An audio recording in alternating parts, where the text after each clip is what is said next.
Je suis venu aujourd'hui vous parler du libéralisme et avant d'entamer la réflexion que je compte vous proposer, je voudrais d'abord clarifier immédiatement un problème de terme. Parce que parler du libéralisme, c'est parler un petit peu quand même quelque chose d'un peu diabolique.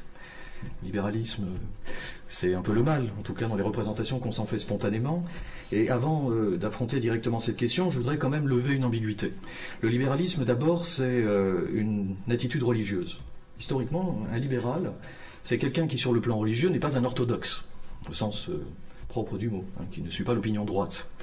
Un libéral au sens religieux, c'est quelqu'un donc qui est ouvert, c'est quelqu'un qui est ouvert à la mise en question de dogmes qu'il ne considère pas, après tout, comme des absolus absolument indiscutables. Un libéral sur le plan religieux, c'est quelqu'un qui accepte la critique. J'ose à peine dire qu'il pourrait peut-être accepter la caricature, mais éviter d'être caricatural aujourd'hui. Un libéral, c'est aussi, alors, sur un autre plan, non plus sur le plan religieux, là, mais sur le plan économique, quelqu'un qui défend une modalité d'économie, une modalité d'organisation de la vie économique, disons, puisque ça ne sera pas mon propos aujourd'hui, anti-étatique, capitaliste. D'emblée, quand même, on pourrait s'interroger sur le fait que nous voyons bien comment la critique du capitalisme a pris comme forme, apparente en tout cas, la critique du libéralisme dans les termes. Et on peut toujours s'interroger sur la question de savoir pourquoi on préfère souvent le terme libéralisme au terme capitalisme, après tout. Est-ce que c'est parce que la critique du capitalisme ressemble un peu trop à une critique, disons, de type marxiste, et que parler de la critique du libéralisme permet de se réapproprier une critique déjà présente, mais en des termes, disons, plus acceptables, plus politiquement corrects? Je ne sais pas, c'est pas la question que je voudrais traiter aujourd'hui. Et le libéralisme, c'est aussi, et ça, me semble-t-il, ça doit être pris en considération, un modèle politique. Un libéral sur le plan politique, c'est quelqu'un qui veut garantir le citoyen de l'arbitraire des gouvernements. Pour dire les choses simplement, un libéral sur ce plan-là, c'est quelqu'un qui, par exemple, sera partisan d'une séparation des pouvoirs, qui sera même partisan d'une présence très forte de contre-pouvoirs dans la société. Le libéral, c'est celui qui, évidemment, entretient une sorte de confiance dans la liberté individuelle, mais qui, considérant cette liberté comme une valeur éminemment respectable, prétend organiser la société d'une manière telle que cette liberté ne soit pas menacée. Et les contre-pouvoirs, de ce point de vue-là, pourraient représenter une garantie. Là encore, quand cette conférence m'a été proposée, c'était pas tout à fait une question d'actualité. On ne peut pas, mais elle est devenue, enfin, on ne peut pas s'interroger sur cette question des contre-pouvoirs sans s'interroger en même temps, par exemple, sur le fonctionnement de la justice en France, le pouvoir judiciaire. Un pouvoir qui n'a pas de contre-pouvoir, évidemment, c'est un pouvoir qui peut toujours faire problème. Mais si soutenir cette thèse-là, c'est être libéral, c'est adhérer à une position libérale. Donc peut-être problématique. Alors ramenons quand même tout ce que je viens de dire à une idée centrale. Dans le fond, aussi bien d'ailleurs sur le plan économique que sur le plan politique, même si l'intérêt de ma question aujourd'hui, enfin si je m'intéresse plutôt à la question politique, le point commun entre ces deux positions, c'est quand même un anti-étatisme, c'est-à-dire une suspicion à l'égard de l'État. Moi je voudrais simplement poser la question de savoir si l'État est toujours l'ennemi de la liberté. Voilà, c'est la question que je voudrais traiter ici rapidement. Regardons du côté des théoriciens du libéralisme, plus précisément du côté de l'inventeur, en quelque sorte, de la théorie politique libérale, John Locke. John Locke, lorsqu'il écrit le traité du gouvernement civil, considère qu'il n'y a pas de hiérarchie naturelle entre les hommes. Il n'y a pas des hommes qui naissent pour être maîtres et d'autres qui naissent pour être esclaves. Et par conséquent, les hommes sont libres, au départ. Ce sont des individus. Là encore, il n'y a qu'un pas à franchir pour soutenir que Locke est un individualiste. Mais a-t-on le droit d'être individualiste? John Locke soutient donc que nous sommes des individus au départ. Des individus, aussi des personnes, mais des individus au sens où nous ne sommes pas, dès le départ, inscrits dans des hiérarchies qui feraient que nous sommes faits pour être ceci ou pour être cela. Un philosophe s'en souviendra après, je vais y revenir après, c'est Rousseau. Nous sommes donc libres au départ. Mais comme nous sommes tous également des individus, puisque personne n'est par nature supérieur à d'autres, nous sommes tous également libres. Pour dire les choses plus simplement, nous naissons libres et égaux, en droit.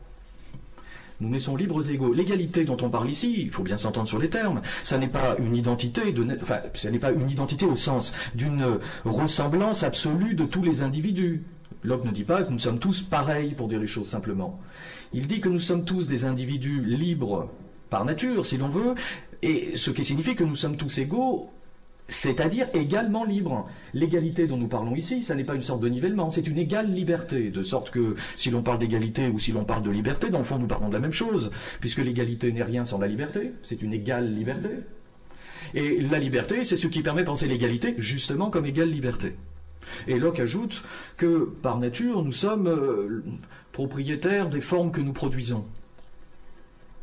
Eh oui, si je transforme le donné, et si j'impose une forme à ce donné, la forme que je produis, c'est une émanation de moi hors de moi. C'est moi hors de moi, c'est moi devant moi.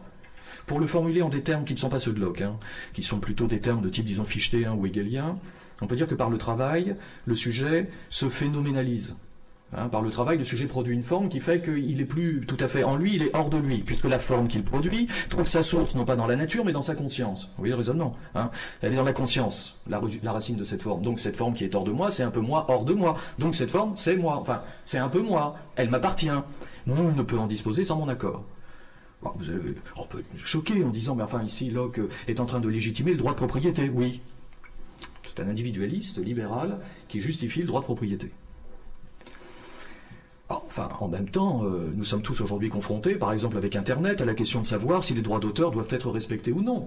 Et donc nous sommes tous bien les héritiers de ce type de pensée-là, puisque nous sommes tous attachés à l'idée qu'un artiste, au minimum, est quand même propriétaire, au moins sur le plan moral, de la forme qu'il a produite.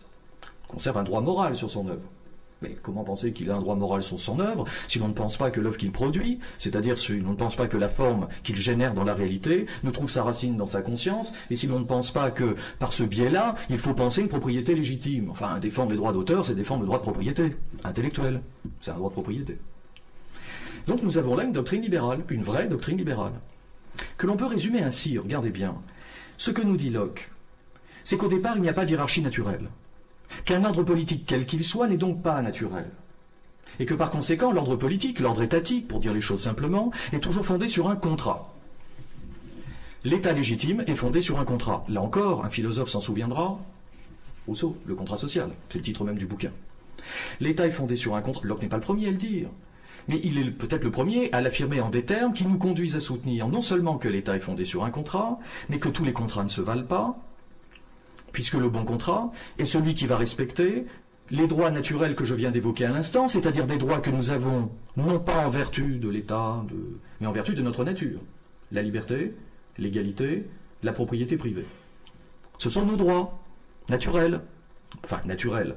Non pas qu'ils soient inscrits dans un je ne sais quel cosmos, mais naturels, puisqu'ils sont attachés à notre nature. Et par conséquent, l'État légitime étant celui qui, évidemment, ne fait pas violence à l'homme, l'État légitime est celui qui va faire en sorte que les droits de chacun soient respectés. On peut toujours considérer que le libéralisme, je le disais tout à l'heure, c'est une espèce de démon. Enfin, il faudrait quand même se demander qui est prêt à accepter l'idée selon laquelle il faudrait renoncer à l'idée qui affirme que les individus ont des droits et qu'il faille respecter ces droits. Mais ces droits, tels que les Locke les pensent, ce sont des droits pré-politiques. Ce ne sont pas des droits qui sont donnés par l'État. Ce sont des droits qui sont comme une limite à l'État. Puisque l'État a pour fonction de les faire respecter, il ne peut évidemment pas faire ce qu'il entend, puisque s'il mettait en péril ses droits, il mettrait en péril sa légitimité même. Ce serait plus légitime. Bon, formulons les choses plus simplement encore. Pour un libéral, il est interdit d'interdire, selon le slogan des 68. On peut le formuler en ces termes. J'ai un droit naturel. Quiconque veut m'interdire d'exercer mon droit naturel agit de manière illégitime, donc le rôle de l'État est d'intervenir pour lui interdire de m'interdire d'exercer mon droit naturel. Il est interdit d'interdire. On pourrait ironiser sur le rapport entre le slogan de mai 68, prétendument antilibéral au moment où il est énoncé, et puis sa connexion plutôt directe, justement avec une exigence de type libéral, mais telle que Locke nous invite à le penser. Nous avons des droits naturels. Ce dont on parle là, ce dont je parle, chacun a bien compris, c'est les droits de l'homme. La théorie libérale nous dit qu'il existe des droits de l'homme et le rôle de l'État est de faire en sorte que ces droits soient respectés. Alors, cette théorie a fait l'objet de multiples critiques, on s'en doute. Depuis le début du XVIIIe siècle, elle a été produite publiquement, elle a fait l'objet de critiques. De caricatures aussi, d'ailleurs, qui n'ont pas fait l'objet d'émeutes, particulièrement. Enfin, c'est une théorie que je vais essayer de ne pas caricaturer. Je vais essayer de ne pas caricaturer non plus la critique du libéralisme. Et faire remarquer la chose suivante, c'est que le marxisme a proposé une critique du libéralisme, qu'on connaît bien, qui consiste à dire que les droits que je viens d'évoquer à l'instant ne sont que des droits formels, des droits qui ne sont pas réels. Bien sûr, Locke nous dit que nous sommes libres et égaux, comme ça, en vertu de notre nature. Mais regardons les faits. Et nous verrons que la liberté n'est pas dans les faits, d'une part, et que l'égalité, alors évidemment, est une conquête qui est devant nous. On peut même aller plus loin. Et c'est la critique que Marx fait lorsqu'il s'attaque très précisément à la question des droits de l'homme. On pourrait faire remarquer que dans le fond, cette liberté dont nous parle Locke, c'est en dernière instance la liberté d'être propriétaire, quoi. C'est la liberté de détenir ce dont nous sommes à la racine. Autrement dit, défendre les droits de l'homme, ce serait défendre les intérêts des plus puissants. Ce serait défendre les intérêts des propriétaires. Cette déclaration que nous connaissons bien, la grande déclaration, affirme quoi? Que nous naissons libres et égaux en droit, mais pas en fait. En droit. Et cette même déclaration, si on la prend au pied de la lettre, ça n'est pas moi qui parle, hein, je fais la critique de Locke, si on la prend au pied de la lettre, conduirait à la nécessaire reconnaissance des droits des individus, incarnés notamment dans le droit d'être propriétaire. Autrement dit, tout le monde a le droit d'être propriétaire, le rôle de l'État est de faire respecter ce droit, puisqu'il est interdit d'interdire. Si je ne suis pas propriétaire, eh ben, j'ai le droit de l'être, et si je le suis, eh ben, j'ai le droit de l'être. Donc celui qui ne l'est pas et qui milite pour les droits de l'homme militerait donc pour l'intérêt de celui qui l'est déjà. On voit bien la logique. On a une critique. Bon. Cette critique n'est pas inintéressante, loin de là. Évidemment, elle se heurte à deux obstacles. Un premier qui est un obstacle de fait. Nous venons après le XXe siècle, quand même. La critique des droits de l'homme, sur le plan strictement philosophique, si par philosophie on entend une espèce de réflexion désincarnée, ce qui n'est pas mon cas, hein, mais sur le plan philosophique, on pourrait se dire après tout qu'on peut toujours élaborer une théorie qui critique radicalement les droits de l'homme, sans que ce soit suivi de conséquences pratiques. Enfin, le XXe siècle, quand même. On a eu les deux.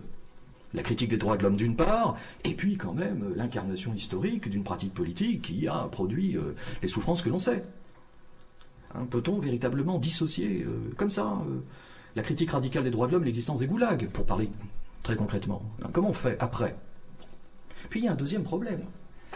Ce problème-là, je ne suis pas le premier à l'énoncer, hein, ce problème-là consiste à faire remarquer que la liberté dont parlent les libéraux, et en l'occurrence Locke, ici, cette liberté, c'est peut-être une liberté formelle.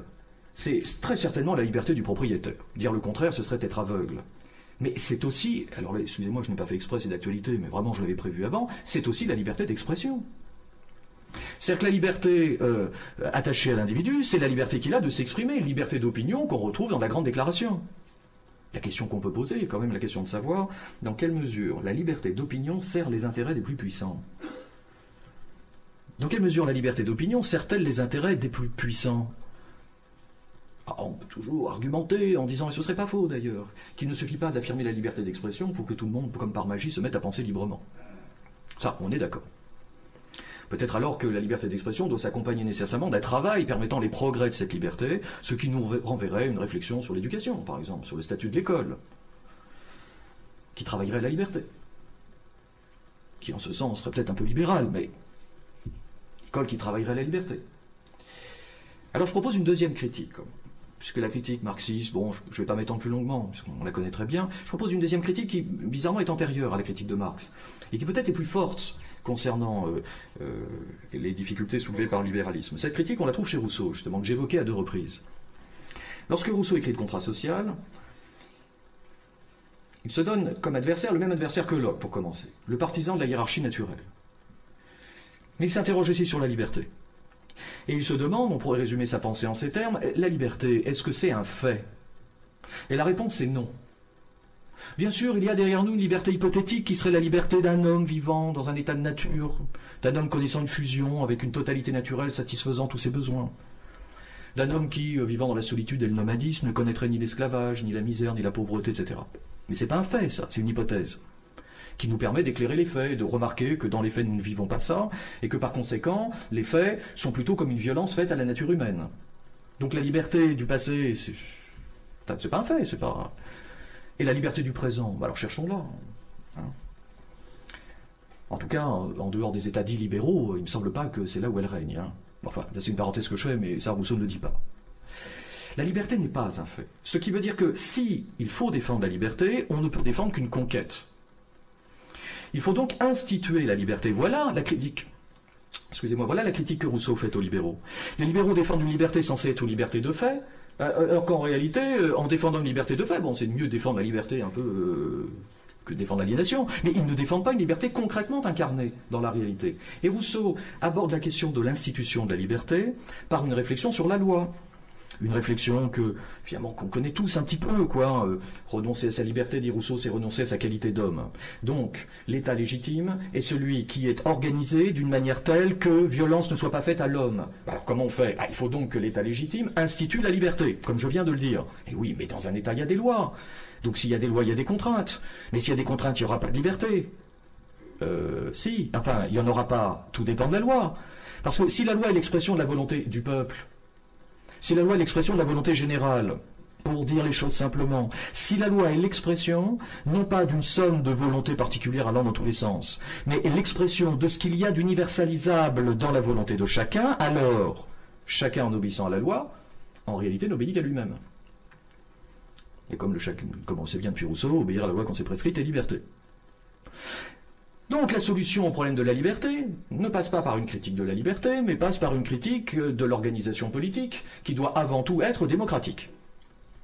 La solution passe par la démocratie, et chez Rousseau par une démocratie directe, puisqu'on ne décrit pas un fait, on ne se tourne pas vers le passé, qui n'est plus, et qui n'a jamais été d'ailleurs pour Rousseau, lorsqu'il s'agit de l'état de nature. On ne va pas chercher la liberté dans les faits présents, et on ne va pas la chercher dans une espèce de futur nécessaire en attendant un avenir radieux. Non, on envisage un idéal qui nous permet de juger les faits. Et cet idéal est celui d'une démocratie directe qui soit organisée d'une manière telle que chacun, en obéissant à la loi, en fait, n'obéit qu'à lui-même.